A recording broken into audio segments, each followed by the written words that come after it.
Hey, welcome back, everybody. It's time once again for another episode of SLMA Radio. If it has to do with sales lead management or sales lead marketing, it probably starts here with SLMA Radio. And today we're privileged to have with us a new guest host, Tom Judge, the Vice President of Strategy and Business Development for DMP. He's conducted over 100 ABM programs and has been recognized at the SLMA as one of the 10 top most inspiring people in sales lead management. We're looking to be inspired here today, Tom. What do you got for us? Welcome. Hi, Paul. Thanks for having me on the show, and this time I get to do the interviewing. I'm happy to be here. We have a great program today, you guys. It's an account-based marketing, and the title is ABM Use Case, Lessons from the Front and How It's Impacting Sales Pipeline. The backdrop here, everybody, is I'm going to be interviewing Mark Coronna. He's run a number of ABM programs, and he's got some great lessons, and the condition of the marketplace is basically people want to learn from those who have ventured out into account-based marketing. What have they learned? Mark is a CMO at Chief Outsiders, which is an organization of fractional CMOs, and Mark is also the CMO at Dalsin Industries, and I'll let Mark introduce Dalsin in a moment here, but essentially Mark's got a lot of background running a number of these types of programs. He's international, and he's got a track record of consistent growth as a CMO. He's done turnarounds and repositioning across multiple industries, and uses digital and account-based marketing and many of the other technologies and methodologies to do the work. And his passion, and you'll hear this in the interview, is really about helping leadership teams accelerate revenues and profits. So, Mark, welcome to the show. Hey, thanks, Tom. Appreciate the chance to join you today. Hey, Mark, as a CMO, you've overseen a number of account-based marketing programs recently.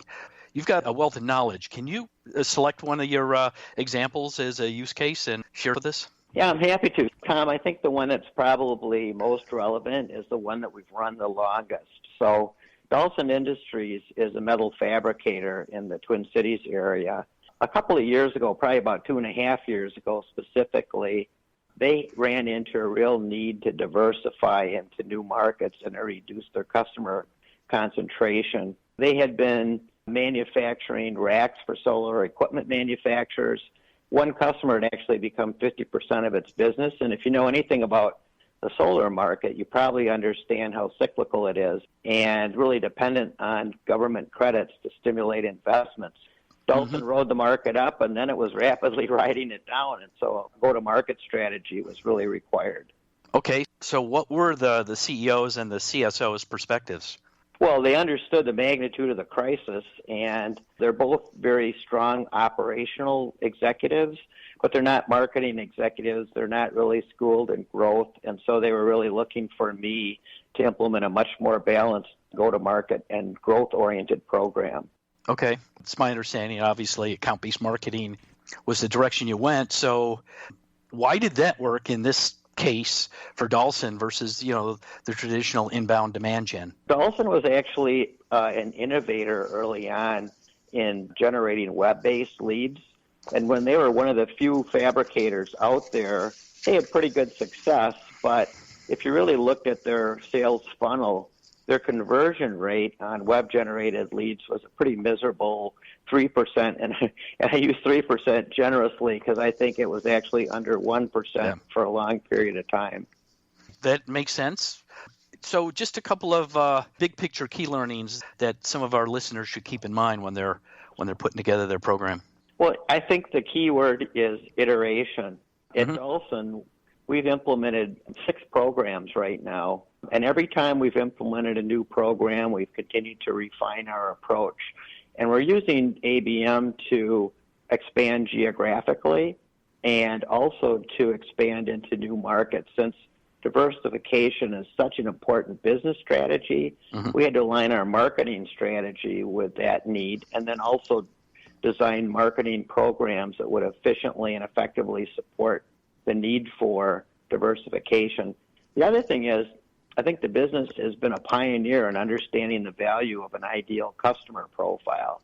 Previously, they would take anybody who'd show up on the website, spend a lot of time trying to qualify them, and then realize after they put a lot of sales time and effort into it that they were talking to a lot of potential customers who really weren't potential customers.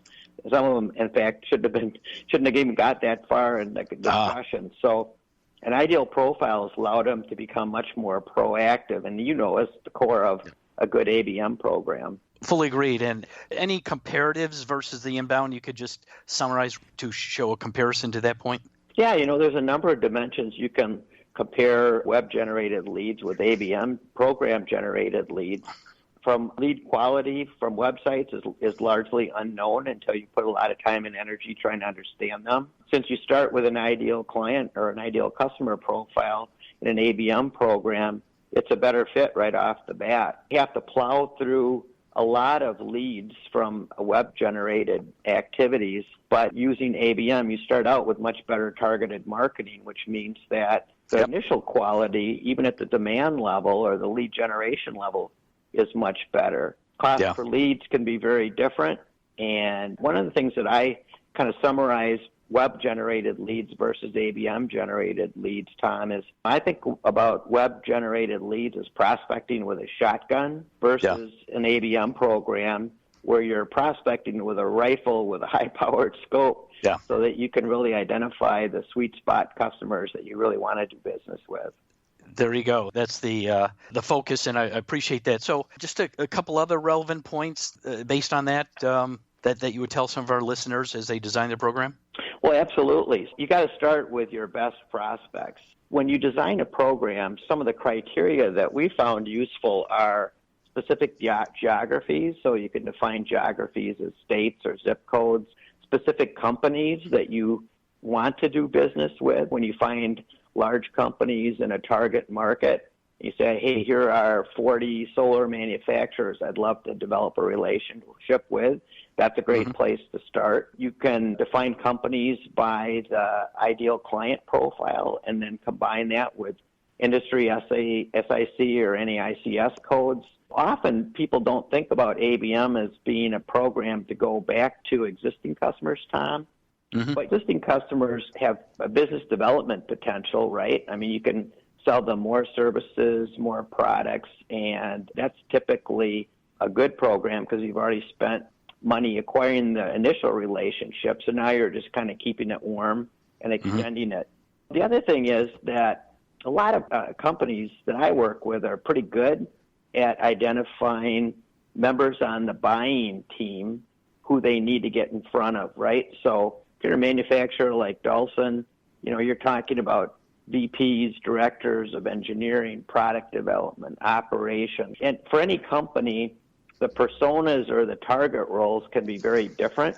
And an ABM program is really all about contacts versus companies, right? It's specific people that we need to message to, not sort of broad company messaging.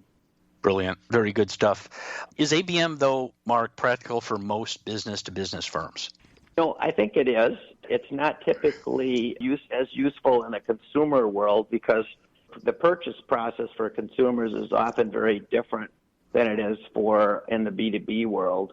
As long as you've got a relatively high-value product or service or solutions that are offering, and you know that there's a unique set of prospects that are a good fit for that, then I think it's a go, in terms of a pilot program. It doesn't work the same for everybody. You and I have done 3 programs with 3 manufacturers. I think 2 out of the 3 would say they're extremely satisfied with the results. The third one, it's taken longer to really develop their prospect database, and maybe it's just the nature of a different kind of buyer or a different industry. So, I suggest piloting and iterating is the way to go after this. Without a doubt. You mentioned about markets, new market segments. Is ABM a good route to test those markets and segments? Well, it is. The original program we started at Dalsin, Tom, was trying to develop more demand for a plant that the business had in the southwest part of the U.S., trying to drive more capacity into that plant. Later on, we looked at our sort of home region, if you will, the upper Midwest kind of 5 or 6 state region, and realized that we really had opportunities to better penetrate that particular region as well. And now we're actually taking that program to the Southeast U.S. So it's very, very effective when you're targeting very defined geographies. But you can also define your prospects by industry types, right? So we've done programs for developing solar manufacturers, medical equipment, OEMs, large vehicle manufacturers. So, and you can combine kind of the target markets with the target geographies as well. Oh, that's great. Super information. Right now, we're going to take a pause for a break. We're going to be right back, Mark, and we're going to continue the dialogue. And just a quick break to point out that Chief Outsiders is a national firm of 70-plus chief marketing officers, or CMOs. These CMOs work with businesses on a fractional basis. Each CMO joins the leadership team of their clients to solve growth challenges, provide strategy, implement ABM practices like we're talking about here, and revenue pipeline management. Chief Outsiders was awarded Forbes magazine's Small Giants Award for a top privately held company. So if you're looking for somebody to come in and join your organization immediately, you can't afford a full-time CMO, but you're looking for a part-time or fractional CMO, why not go to the best? ChiefOutsiders.com. Just like it sounds, ChiefOutsiders.com. And while you're at it there, why not check out DMP? It's an ABM sales pipeline as a service provider. They help B2B firms like yours diagnose the gaps in their sales funnel, and then they fix these problems with their award-winning ABM customer service model. This simplifies ABM sales pipeline generation and yields increased sales in target accounts for all DMP clients. Really is simple. Just go check them out as well. DirectMarketingPartners.com. Just like it sounds, DirectMarketingPartners.com. All right, and the man who's going to illuminate all this for us as we continue to explore ABM, Tom Judge and his guests. And I have a quick question for you guys here. ABM is the hot topic of the day. Is it here to stay, or is this just another fad that's going to get replaced in 2 or 3 years? Huh? What do you think? Well, I tell you, to be frank with you, Paul, it's been here for decades. And Mark and I laugh about this because once it got all excited, a couple years ago when him and I put our heads together, started designing programs together, dear God, we said, well, wait a minute. This is the fundamentals of focus your sales on the right specific markets and areas and geos and only market to those accounts. So maybe the name is new, but the concepts have been around forever here. It's been around. If you talk to anybody in high-value sales or key account sales, they'll roll their eyes and think, well, welcome to the table, marketing. So lay it out for us here. I think we all heard the term, and it's a buzz that flies around, but I'm not sure we really understand it. Well, that's a great segue into the next question. We're trying to use Mark's experiences from a high level to tell us some key findings so our listeners can design their programs or not be afraid of them. And one of the things they're afraid of, Mark, and maybe you can elaborate on this, is how time-consuming is ABM for companies? You might say, well, this is going to be really expensive, really time-consuming. I don't think it's for me, particularly if you're a small or mid-sized business. But the reality is quite different, Tom. We actually found that it saves lots of time because it's focused. It's actually faster at generating target sales leads versus non-ABM tactics. The reason I say that is think about a sales funnel versus a sales pipeline, right? My first role, I was a sales executive, and I had 50 prospects, and I closed 49 of them. And the one I couldn't close couldn't pay me in U.S. dollars. And to me, it was like, well, isn't that the way sales is supposed to be, right? A pipeline, you put in qualified prospects at the front, and you generate great customers on the back. The concept of a pipeline, and I use the word intelligent sales pipeline, is just that. We're bringing intelligence, we're building relationship building, we're bringing technology in that those of us that cut our teeth in the direct marketing world didn't have the opportunity to do it this well before, right? If you want to go to my Chief Outsider site or my LinkedIn site, I actually have an ebook that's a free download that has some good background on lead generation, lead qualification using an intelligent sales pipeline. You can find it pretty easily. Yeah, and I have read that. I highly recommend that. That's why I want to make sure we touched upon that. You've got a lot of those, a number of documents and research that you're sharing on your site. That's fantastic. So then the question becomes, okay, if we're going to implement account-based marketing, can it actually yield a healthy sales pipeline? The answer is yes, and that's why I've used it with probably a dozen different campaigns with several clients. Because the issue is, of course, that the better quality you put in, the higher probability you'll get closed leads that deliver the value that you're looking for. I mean, you and I are very familiar with the term customer lifetime value, which is looking at customer profitability over a period of time. As former direct marketers, as proponents of ABM, we love that concept. But this is about quality over quantity, Tom. You know, if you get 13,000 web leads a month and 99% of them spend 30 seconds on your website and bounce, I mean, that's the wrong shaped funnel, right? Right. I think the expectation, though, often is that there's some short-term with ABM, and there can be. But the real value I found is in building healthy mid- and long-term pipelines. You know, getting back to Dalsin, 40% of our mid- and long-term pipeline, which is very substantial, we're talking about multi-millions of dollars, has been generated by our account-based marketing programs.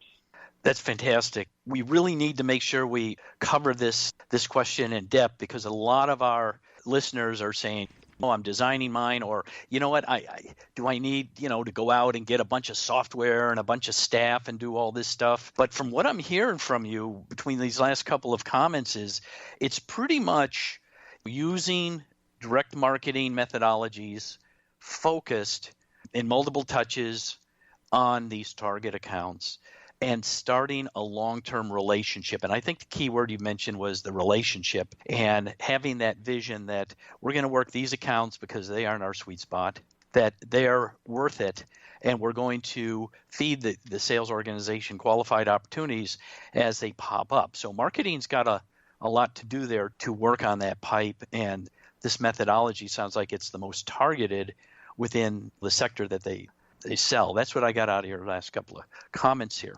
We have time for one last question, Mark. Would like to ask you, what can our listeners do to make sure that they achieve the sales pipeline that they want? You need buy-in on the program for both marketing and sales, right?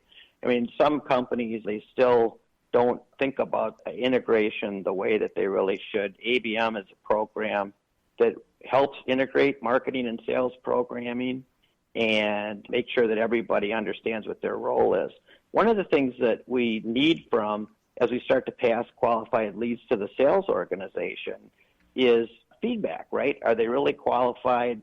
What do they like about the lead? What didn't they like? Because then we'll use that data to go back, reshape our ideal customer profile, reshape our scripts, and better model those customer relationships and help fine-tune the program.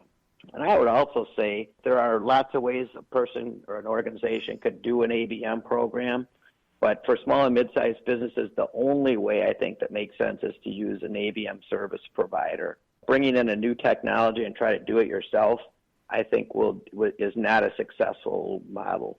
I can't agree more. What we've seen time and time again is an organization, before it has a winning ABM process and model in place, they're going out and they're investing in ABM software, and they're getting gummed up in that process. And then they've got tech stack worries and then staffing and all this. And really that flies in the face. In the meanwhile, the sales organization is quite concerned, standing on the side. So I concur with those small to mid-sized organizations. You've got to have a direct focused program first before you can automate it. It's just the best way to do it. So with that stated, I want to thank you, Mark. This has been great. I enjoy this every time we get together and do a program or a show. And I want to thank our listeners for listening and encourage you to visit both Mark's organization and mine for more information. And we're available to continue the discussion on a personal basis. And give us some websites here again, so that if we didn't catch them the first go around here, give us websites for both of you. How do they find out more information about you? Well, Mark's is chiefoutsiders.com, right, and mine is Direct Marketing Partners. com. And so the obvious question is, why did he call it Chief Outside, or is just we need an outside perspective? Well, it's both. I mean, an outside perspective from experienced chief marketing officers who can help with pattern recognition quickly, figure out where your opportunities are, where your challenges might be, and bring a rich solution set, clearly is an advantage to a lot of small and mid-sized executive teams. We give them a perspective on their business, then the next question is, how does that compare to our competitors, and how does that compare to industry benchmarks? Exactly. We do provide that rich perspective, but we actually become insiders. It's an interesting question because we do consulting, but we don't call ourselves consultants because we actually join our clients' leadership teams for some period of time on a contract basis. And when we set their programs right and get them moving in the right direction and they don't need us any longer, then we go to the background. So we start as outsiders, but we hope to end up as insiders. I guess that's the goal. Well, I feel like I got some inside information here, inside baseball here. I heard from some thought leaders today about thoughts I hadn't processed too much here. I look forward to hearing more from you guys in the future here. Oh, thank you. Thanks, Paul. Okay.